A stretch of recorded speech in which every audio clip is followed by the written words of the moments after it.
والسلام عليك يا سيد الأنبياء والمرسلين وعلى آلك وأصحابك أجمعين.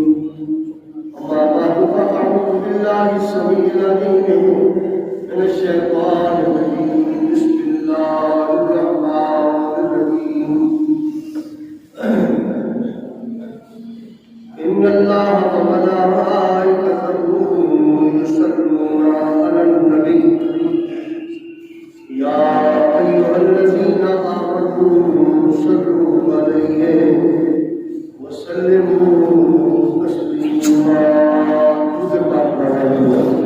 اللهم صل على نبينا حبيبنا شفيعنا مولانا محمد وآله وأصحابه وبارك وسلم صلاة وسلام عليك يا سيدي يا رسول الله وعلى آلك وأصحابك سيدي يا نبي الله. واجب التعظیم قابل احترام بزرگوں نوجوان ساتھیوں، پیارے بچوں، آج کل موسمی حالات میرے اور آپ سب کے سامنے ہیں. دھند اور سردی کی وجہ سے انسان کے سارے معاملات متاثر ہوتے ہیں.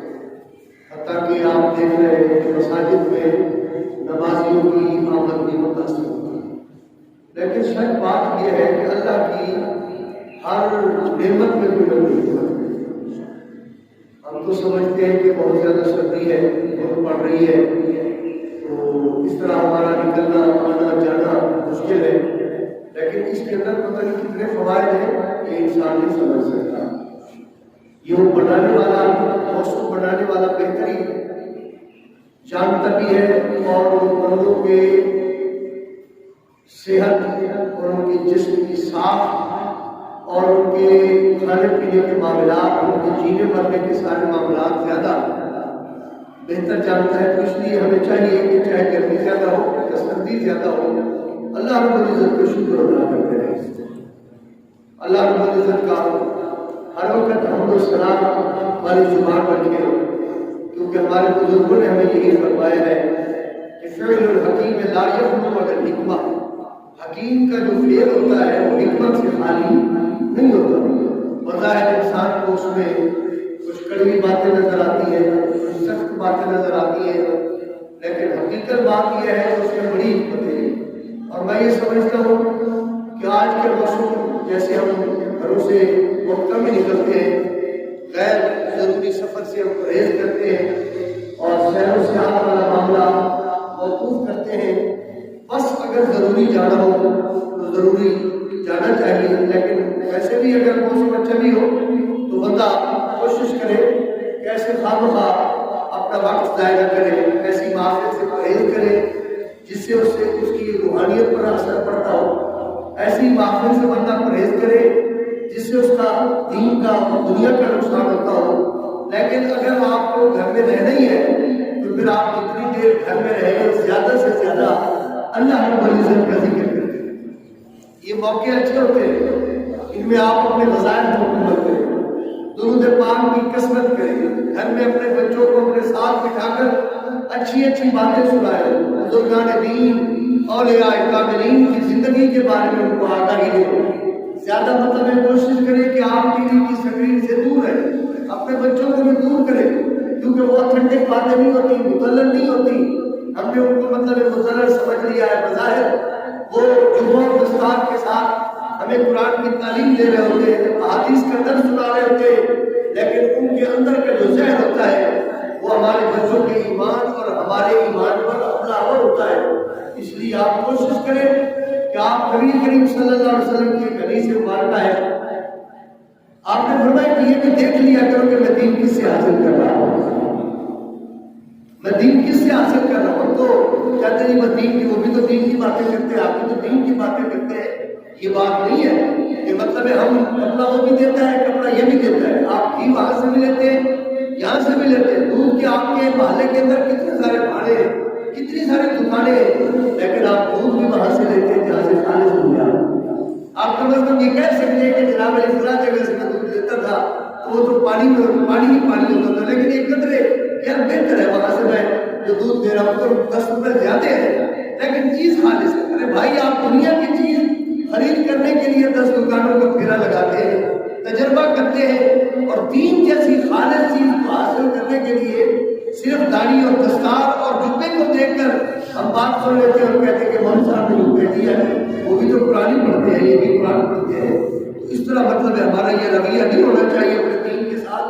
اگر ہم دنیا کو خالص مطلب حاصل کرنے کے لیے تھوڑی تگ و دو کرتے ہیں، محنت کرتے ہیں، جہد کرتے ہیں، تو ہمیں دین کو خالص حاصل کرنے کے لیے کوئی محنت کرنی چاہیے۔ جب ہم اپنی توانائی دنیا کو مطلب حاصل کرنے کے لیے خرچ کرتے ہیں تو ہمیں دین کو حاصل کرنے کے لیے بھی اپنی توانائی خرچ کرنی چاہیے۔ بس یہ نہیں کہ جناب وہ بھی قرآن پڑھتے ہیں، یہ بھی قرآن پڑھتے ہیں۔ میرے حضرت صاحب قبلہ نے ایک کتاب لکھی ہے، اس پہ آپ نے ہندوؤں کے اعتراضات لکھے ہیں۔ اب آپ سنیں گے تو آپ کو بڑی حیرت ہوگی کہ ہندو قرآن پڑھ کر ہم پر کیسے اعتراض کرتے ہیں۔ ہم تو مطلب صرف نماز جنازے پر جھگڑ رہے ہیں، ہم صرف اذان سے پہلے اور درود و سلام پر جھگڑ رہے ہیں، ہم تو صرف کھڑے ہو کر درود و سلام پڑھنے کی باتیں کرتے ہیں۔ آپ دیکھیے کہ ہمارے پاس تو کتاب موجود ہے، بڑی صدیوں پرانی چھپی ہوئی ہے، ہندوؤں کی لکھی، اس کا نام ہے ستیارتھ پرکاش۔ اس کتاب کا نام ہے ستیارتھ پرکاش، بڑا مشکل نام ہے لیکن اگر آپ تھوڑا کوشش کریں، ویسے ضروری بھی نہیں ہے کہ آپ اسے یاد رکھیں، لیکن اعتراض دیکھیں۔ اس نے پہلا اعتراض کیا ہے، میں اس کا ربوں کے الملائکۃ انی جاعل فی الارض خلیفہ۔ اللہ رب العزت نے اپنے فرشتوں سے مشورہ کیا کہ اے فرشتوں، میں اپنا خلیفہ زمین پر بنانا چاہتا ہوں، تو اس بارے میں تمہارا کیا خیال ہے؟ مطلب ترجمہ جیسے اس کو اپنے انداز میں ڈال لے، لیکن مفہوم یہی ہے۔ تو فرشتوں نے عرض کیا کہ یا اللہ تو اس کو پیدا نہ کر، وہ فساد کرے گا، وہ قتل کرے گا، تیری نافرمانی کرے گا، تیری عبادت کے لیے، تیرے سجدوں کے لیے، تیرے رکوع کے لیے، تیری حمد و تمہید کے لیے ہم کافی ہیں یا اللہ۔ تو اللہ رب العزت نے کیا فرمایا؟ انی اعلم ما لا تعلمون۔ اے فرشتوں، بس میں نے تم سے پوچھنا تھا، لیکن جو میں جانتا ہوں وہ تم نہیں جانتے۔ یہ پہلے سے بارے میں آیا ہے، ٹھیک ہے؟ تو یہ مطلب ایک آیت کریمہ ہے، اور اس کے بعد بڑی تفصیلات ہیں کہ اللہ رب العزت نے اس میں فرمایا کہ انی اعلم ما لا تعلمون، جو میں جانتا ہوں وہ تم نہیں جانتے۔ تمہیں تو انسان کے قتل و غارت نظر آتے ہیں، تمہیں تو اس کی نافرمانی، چوری ڈکیتی نظر آتی ہے، مجھے اس انسان میں اپنے یار کے جلوے نظر آتے ہیں، کیونکہ میں نے اپنے محبوب کو انہیں کے جلووں میں بھیجنا ہے۔ اسی لباس میں میرا محبوب دنیا میں جائے گا اور پھر میرے محبوب کی پہچان ہوگی، وہاں میرے محبوب کے تذکرے ہوں گے۔ تو حاضرین کرام، اگلی آیت کریمہ اس کے آگے جو ہندوؤں کا اعتراض ہے وہ یہ ہے کہ اللہ رب العزت نے پھر جب حضرت آدم علیہ السلام کو تخلیق فرمایا، فَنَفَخْتُ فِيهِ مِن رُوحِي فَقَعُوا لَهُ سَاجِدِينَ، اللہ رب العزت نے پھر آگے قرآن شریف کی ایک آیت کریمہ ہے، اللہ فرماتا ہے کہ ہم نے اپنے اس میں اپنا روح کو دیا، یعنی اپنا مطلب اس کے اندر ایک جلوہ عطا فرمایا جسے وہ روح کہتے ہیں۔ تو یہ روح اللہ کا امر ہے جو پورا انسان کے جسم کو چلاتا ہے۔ تو اللہ تبارک و تعالیٰ نے ارشاد فرمایا، اے فرشتو اسجدوا لہ یا ملائکتی، اے ملائکہ کو سجدہ کرو۔ تو فرشتوں نے سجدہ کیا۔ اب یہاں ہندو کا اعتراض ذرا غور سے سنیے گا کہ سارے فرشتوں نے سجدہ کر لیا الا ابلیس، لیکن ابلیس جو ہے وہ مطلب جناب نے اس نے سجدہ نہ کیا اور وہ اکڑ گیا کہ میں تو سجدہ نہیں کرتا، میں کیوں سجدہ کروں، یہ تو مجھ سے بہتر نہیں ہے، میں اس سے بہتر ہوں، یہ مٹی کا بنایا، میں آگ کا بنایا ہوں، میں نہیں سجدہ کرتا۔ اب یہاں ہندو کا اعتراض سن کر آپ اپنے ایمان کو تازہ کریں کہ الحمدللہ اللہ نے ہمیں ایمان والا بنایا ہے۔ اگر بے ایمان یہ اعتراض کر سکتا ہے، میں اس کے اعتراض کی زد میں نہیں آتا، کیوں؟ اللہ نے مجھے ایمان دیا ہے۔ اس نے اعتراض یہ کیا کہ جب اللہ کو پتہ تھا کہ شیطان میرا کہنا نہیں مانے گا، میرا مقابلہ کرے گا، میرے سامنے آ جائے گا، میرے مسلمانوں تمہارے خدا نے ابلیس کو بنایا ہی کیوں؟ سوال تو بنتا ہے، سوال تو بنتا ہے کہ تم کہتے ہو کہ اللہ خالق ہے، اللہ ہر چیز پر قادر ہے، اللہ نے ساری چیز اور ساری چیز کی تخلیق اس نے فرمائی ہے۔ تو جب اس کو پتا تھا کہ کل کلاڑ یہ میرے سامنے بولے گا اور یہ میرا کہنا نہیں مانے گا، ضد کر جائے گا اور میرے مقابلے میں کھڑا ہو جائے گا، تو پھر اللہ نے اس کو بنایا کہ اس کا جواب مسلمانوں کو کیا جواب ہے تمہارے پاس؟ تو الحمدللہ ہم قرآن پڑھ کر اس کا جواب کیا دیتے ہیں کہ فعل الحکیم لا یفقهوا عن الحکمہ، اللہ کا فعل اور حکمت سے خالی نہیں ہوتا، رب کو انسان کے سامنے ایک طاقت نہیں ہوگی، وہ کسی آگے کی طرف بڑھ نہیں سکے گا، وہ عبادت کی طرف اس کا شوق پیدا نہیں ہوگا۔ یہ ہر شے جو ہے کل شے تعرف باضدادھا، ہر چیز اپنے ضد سے پہچانی جاتی ہے۔ آج ہمیں دھوپ کا پتہ چلتا ہے نا کہ دھوپ کتنی اہم ہوتی ہے، اور ذرا سا سورج نکلا ہے سارے بھاگ جائیں گے کہ جناب علی ذرا تھوڑی توانائی بڑھ جائے، تھوڑی ہمارے جسم کے اندر طاقت آ جائے، تو جب تک اس کی ضد نہیں ہوتی اس وقت تک حقیقت کا پتہ نہیں چلتا۔ اللہ رب العزت کا ابلیس کو بنانا بھی یہی حکمت تھی کہ عبادت کا مزہ ہی تمہیں تب آئے گا جب تم اس کے سامنے مقابلے میں آؤ گے، وہ تمہیں روکے گا، تم اپنا بستر چھوڑ کر مسجد میں آ جاؤ گے۔ وہ مطلب ہے موسم کا تمہیں بہانہ بنائے گا کہ سردی ہے، طبیعت خراب ہے، تم تمام تر مطلب ہے اپنی کمبل کو، اپنے کپڑوں کو چھوڑ کر پانی سے وضو کر کے مسجد میں آ جاؤ گے۔ یہی طاقت، یہی جو تمہارے سامنے رکھی گئی ہے۔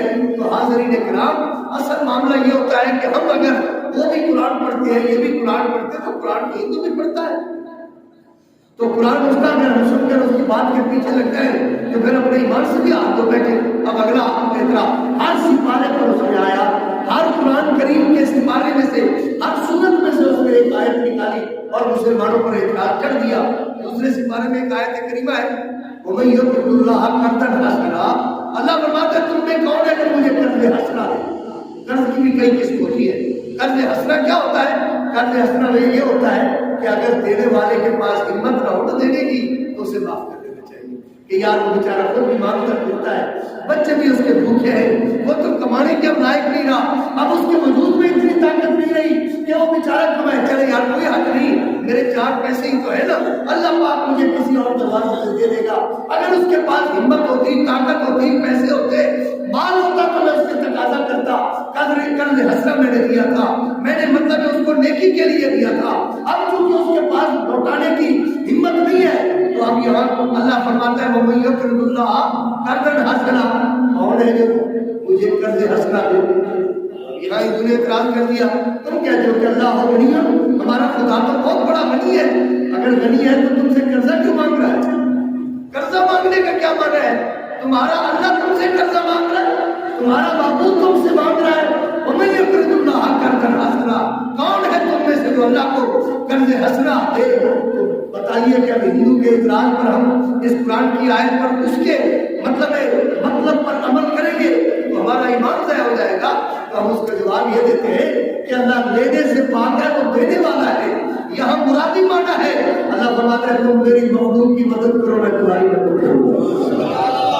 وہ حدیث مبارکہ قیامت کا دن اللہ فرمائے گا نا، میں بھوکا تھا تو نے مجھے کھانا نہیں کھلایا، میرے پاس کپڑے نہیں تھے، سردی کا موسم تھا اور میں تھرتھراتا ہوا تیرے پاس آیا، تو نے میرے میرا خیال ہی نہیں کیا۔ تو اللہ کرے گا یا اللہ میرے پاس تو ہر چیز ہے، تو تو خالق ہے، مالک ہے، قادر ہے، تیرے پاس ہے۔ اللہ نے فرمایا تیرا ایک ہمسایا جو بھوکا تھا بیچارہ اور تجھے بھی اس کی بھوک کا پتہ تھا، تو نے اس کا مدد نہیں کی، اور وہ میں ہی تو تھا، سردی کا موسم تھا، تو نے بڑے کوٹ پہنے ہوئے تھے، تو نے اپنی چادریں لی ہوئی تھی اور تو نے گرم سویٹر پہنے ہوئے تھے، لیکن تیرے محلے میں، تیرے علاقے میں ایک ایسا غریب آدمی تھا جس کے بچے بیچارے سردی کی وجہ سے تھرتھراتے تھے اور تیرے پاس ہمت بھی تھی، طاقت بھی تھی، لیکن تو نے ان کو کپڑے نہیں دیے، وہ میں ہی تو تھا۔ تو مطلب عرض کرنے کا یہ ہے وَمَن يُقْرِضِ اللَّهَ قَرْضًا حَسَنًا، اللہ تبارک و تعالیٰ بات اپنی کرتا ہے لیکن بھلا اس میں اپنی مخلوق کا کرواتا ہے، دینے والے کو بھی عطا فرماتا ہے، جس کو ہم دے رہے ہیں اس کو بھی مطلب اجر ملتا ہے، ہمیں بھی اجر ملتا ہے۔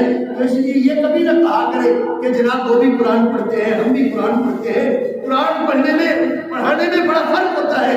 اللہ رب العزت نے پہلے سپارے میں خود ارشاد فرمایا ہے، اور اللہ تبارک تعالیٰ فرماتا ہے کہ قرآن پاک میری بڑی عظمت والی کتاب ہے، یہ ہدایت والی کتاب ہے، ہدی للمتقین، یہ متقین کے لیے ہدایت ہے۔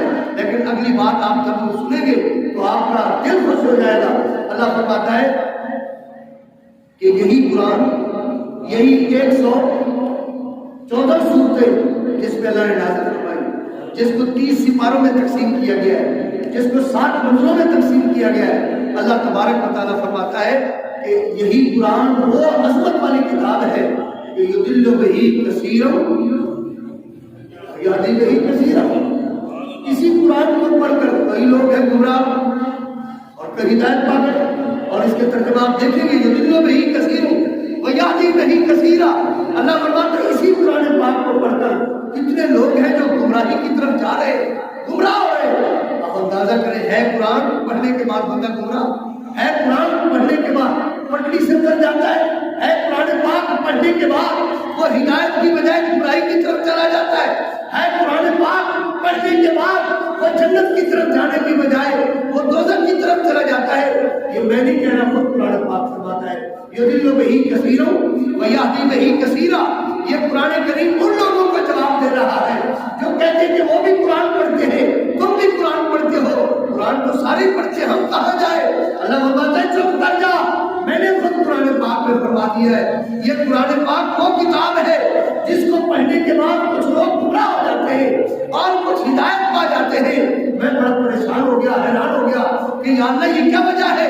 اللہ نے فرمایا کہ جب قرآن پاک کو خود سمجھنے کی کوشش کرے گا کہ میں نے ترجمہ لے لیا ہے جناب، بڑا بہترین کاغذ ہے اور بڑی اچھی چھپائی ہے، موٹے حرف ہے، مجھے اینک نہیں لگانی پڑتی اور بڑا بہترین سلیس ترجمہ ہے، پڑھنے کے بعد تم سمجھ مطلب آسانی سے آ جاتی ہے۔ جب تو اب خود قرآن پاک کو سمجھنے کی کوشش کرے گا تو پھر گمراہی کی طرف چلا جائے گا۔ جیسے وہ ہندو پڑھ کر مطلب یہ کہتا ہے کہ اللہ تم سے قرض مانگ رہا ہے، اللہ نے شیطان کو پیدا کیوں کیا؟ تیرے دل کے اندر بھی اس طرح کے سوالات جنم لیں گے اور تم یہ شیطان کو بہکانے کی کوشش کرے گا تو اللہ یا اللہ کیا کروں؟ اللہ فرماتا ہے پھر ایسا کر کسی اللہ کے محبوب بندے کی دعوت سے واپس کرو۔ وَمَن يُضْلِلْ وَلَن تَجِدَ لَهُ وَلِيًّا مُرْشِدًا۔ پندرہواں سپارہ اللہ تبارک تعالیٰ فرماتا ہے کہ وہ شخص گمراہی کی طرف چلا جاتا ہے جس کا کوئی ہاتھی نہیں ہوتا، جس کا کوئی رہبر نہیں ہوتا، جس کو کوئی راہ دکھانے والا نہیں ہوتا۔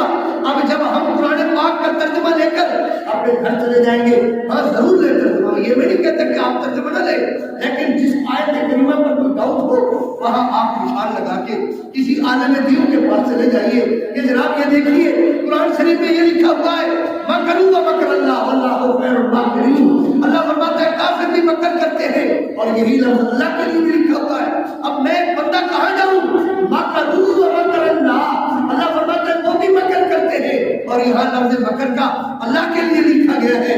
تو یہاں عالم دین جس کے دل میں میرے کریم آقا کی محبت ہے وہ آپ کو بتائے گا بھائی یہ مکر کا لفظ ہے جب کافروں کے لیے آئے گا اس کا معنی کچھ اور ہوگا، کیونکہ لغت میں ایک لفظ کے کئی معنی ہوتے ہیں اور جب اللہ کی ذات کے لیے معنی کریں گے اس کا مفہوم کچھ اور ہوگا۔ مکروا، کافروں نے مکر کیا، ومکر اللہ، اللہ نے خفیہ تدبیر فرمائی۔ اگر آپ قرآن کا ترجمہ لے کر نیچے مکر لکھا ہے پھر آپ کا ذہن عجیب سا ہو جائے گا۔ بلکہ میں ایک دن سورۃ یوسف شریف پڑھا رہا تھا تو بچے جو نہیں وہ پڑھ رہے تھے، آیت قرآن پاک میں آیت کریمہ آئی کہ حضرت یعقوب علیہ السلام اپنے بیٹے یوسف علیہ السلام کے حوالے سے بڑی مشہور بات ہے کہ وہ ان کی آنکھیں جو ہے وہ ذرا تھوڑی سی مطلب سفید ہو گئی۔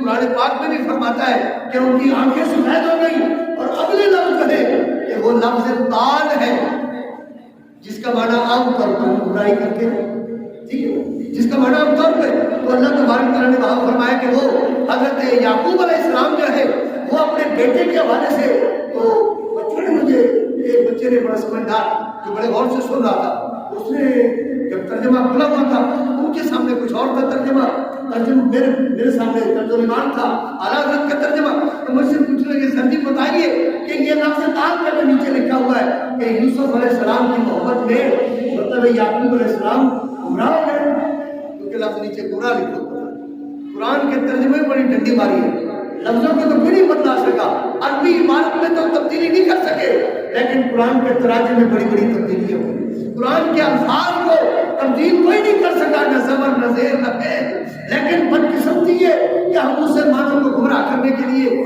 ہمیں اپنے عقائد سے بھٹکانے کے لیے قرآن کے لفظوں کا غلط ترجمہ استعمال کیا گیا۔ تو مجھے وہ کہنے لگا کہ جناب دیکھیے میرے پاس جو ترجمہ ہے وہ 8ویں کی کتاب تھی، تو مجھے وہ لے کر ہم نے کہا دیکھیں جی یہاں دیکھیں لکھا ہوا ہے کہ حضرت یعقوب علیہ السلام یوسف علیہ السلام کی محبت میں گمراہ ہو گئے، تو کیا بتائیے کہ ایک اللہ کے نبی بھی گمراہ ہو سکتا ہے؟ اچھا پھر دوسرا اس نے بڑا پیارا سوال کیا کہ سر دیکھیے ہمارے والدین ہم سے محبت محبت کرتے تو کیا وہ محبت ہماری برائی پر مبنی ہوتی ہے ان کی؟ تو یہ جب اس نے سوال کیا تو میں چونک گیا. میں نے کہا دیکھیے اگر اللہ رب العزت آپ کو بچوں کو پڑھانے کی توفیق عطا فرماتا ہے تو اگر اللہ تعالیٰ نے بچے کے ذہن کو کھولا ہے تو آپ اس کی ذرا ضرور مطلب اس کی تھوڑی سی رہنمائی کریں. میں نے کہا بیٹا بالکل ایسی بات نہیں ہے کہ باپ کا محبت کرنا اولاد سے فطرت ہوتا ہے. اولاد ہونا اکمال ہونا میرے سرکار فرماتے ہیں کہ اولاد جو ہے وہ جگر کا ٹکڑا ہوتی ہے. باپ کے دل سے پوچھئے کہ وہ اپنی اولاد کے بارے میں کتنی ہمدردی رکھتا ہے اور کتنے خیالات رکھتا ہے, کتنی محبتیں ہوتی ہیں, کتنی دعائیں دیتا ہے. وہ اپنے آپ کو دھوپ پر جلاتا ہے لیکن اپنے بچوں کو سایہ دار درخت کے نیچے اٹھاتا ہے. وہ اپنی جوانی کے قیمتی دن جو ہے وہ اپنی اولاد کے لیے خرچ کرتا ہے. وہ اپنی صحت کا خیال کرتے بغیر وہ دن رات مشین بن جاتا ہے کمانے کی کہ میرے بچے کسی کے آگے بھیک نہ مانگے, میرے بچے زندگی کے اچھے دن گزارے. وہ اپنے بچے کے پہننے, ان کے کھانے پینے رہنے ہر طرح کا وہ مالک خیال کرتا ہے. بات خدا کے اگر کوئی مخلص دوست ہے تو وہ انسان کا اپنا آقا ہوتا ہے. یہ میں نے کہا بیٹا بالکل آپ کی بات صحیح ہے لیکن یہاں جو لکھا ہوا ہے میں نے کہا تال کا معنی برائی نہیں ہوتا. ہر جگہ لفظ تال یہ سواد جس کو بولتے سواد واد یہ مطلب یہ ہر جگہ برائی کے معنی میں نہیں آتا. یہ بعض اوقات بہت گہری محبت کے معنی میں بھی آتا ہے, بہت گہری محبت کے معنی میں بھی آتا ہے کہ اتنا گہری محبت جیسے بابا جتا کا قول فاہدہ آخری سی پارہ ہے سورۃ الضحیٰ شریف میں اللہ فرماتا ہے محبوب ہم نے آپ کو اپنی محبت میں خود رفتہ پایا پھر ہم نے ظاہر کر دیا. یہاں لفظ دان ہے لیکن بہت سارے بد نصیب لوگوں نے یہاں دان کا معنی گمراہ کیا ہے معاذ اللہ کہ ہمارے نبی کریم زندگی کے 40 سال پہلے وہ گمراہی کے دلوں میں تھے. میں نے کہا ایسے جاہل اور ایسے بے وقوف, ایسے احمق, ایسے ان پڑھ آدمی پر خدا کی لعنت ہو جو نبی کریم کے متعلق 40 سال پہلے کی زندگی میں گمراہی کا لفظ لکھے. ہمارا تو ایمان یہ ہے کہ ابھی دنیا پہ آئے نہیں تھے, اللہ نے نبی پہلے بنایا. اسی لیے تو سیدہ بی بی آمنہ فرماتی ہے کہ میں نے کئی معجزات دیکھے. معجزہ تو نبی کا ہوتا ہے. میں نے بی بی آمنہ سے پوچھا کہ معجزات تو نبی کے ہوتے ہیں, تو کہتی ہے کہ میں نے یہ معجزہ دیکھا کہ جب آئے تو مطلب شام تک کے روشنی تھی, جب آئے تو ان کا وجود صاف ستھرا تھا, جب آئے تو سرما پہن کے آئے تھے. یہ معجزات قبل از ولادت یہ احادیث کے مستقل ابواب ہے. آپ سیرت کی کتاب اٹھائیں تو اس میں لکھا ہوتا ہے حمل کے معجزہ, یعنی نبی کریم کی والدہ محترمہ جب پیٹ میں تھے تو اس کے معجزہ, اور اس کے بعد رداعت کے معجزہ یعنی مطلب ایک دودھ پلانے کی عمر کے معجزہ, پھر ولادت کے معجزہ. ارے بھائی معجزات تو نبی کے ہوتے ہیں, کرامت ولی کی ہوتی ہے, قدرت خدا کی ہوتی ہے, تو یہ لفظ معجزات کا کی لکھا ہوا ہے؟ تو علماء نے جواب دیا ہے کہ بولے تجھے پتہ نہیں ہے ہمارا نبی جب دنیا میں پیدا ہوا تو نبی ہو کر پیدا ہوا.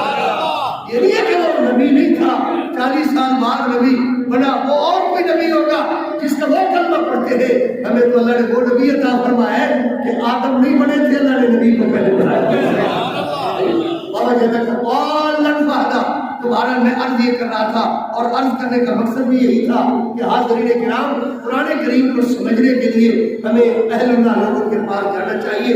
یہ نہیں ہے کہ بس ترجمہ میں نے قرآن کو اٹھایا اور میں نے پڑھ لیا, پڑھنے کے بعد میں نے کہا بس ایک مثال عرض کر کے بات کو ختم کرتے ہیں کہ حضور نبی کریم صلی اللہ علیہ وسلم کے ایک صحابی حضور کی بارگاہ میں حاضر ہوئے, وہ 2 دھاگے ان کے ہاتھ میں تھے.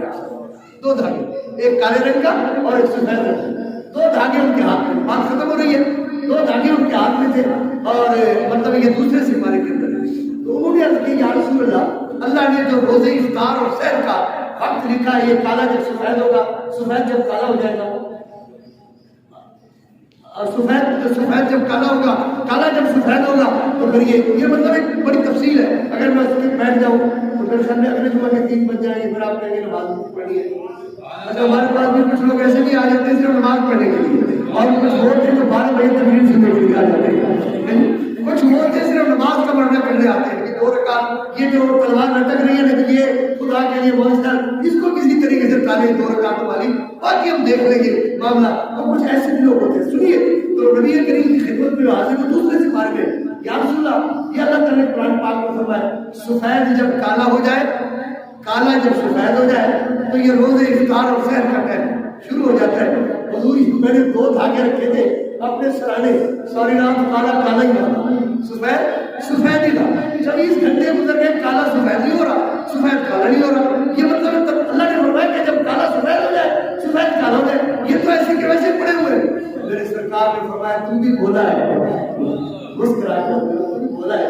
حضور وہ کیسے فرمایا کہ اللہ نے مثال دی ہے، دھاگے واگے کا معاملہ نہیں ہے۔ جب یہ شام کو سورج مطلب ہے نا غروب ہوتا ہے نا، غروب ہوتا ہے، اس وقت آپ دیکھیں کہ سرخی کے بعد ایک کالے رنگ کی ایک پٹی آ جاتی ہے، ٹھیک ہے نا، تو اس وقت کا معاملہ ہے۔ اور جب نکلتا ہے تو ایک صبح کاذب ہوتی ہے، ایک صبح صادق ہوتی ہے، اس وقت ایک سفید رنگ کی پٹی یہاں سے نکلتی ہے۔ فرمایا یہ سورج نکلنے اور سورج غروب ہونے کو اللہ نے دھاگے کے ساتھ تشبیہ دیا ہے۔ تو جب صحابہ کرام قرآن پاک کو سمجھنے کے لیے حضور کی خدمت میں حاضر ہوتے تھے، میں تم کہے بات نہیں بولی کہ میں نے 2-4 کتابیں پڑھی، میں نے کہا جی میں تو بڑا عالم بن گیا۔ اللہ تعالیٰ نے توفیق دی۔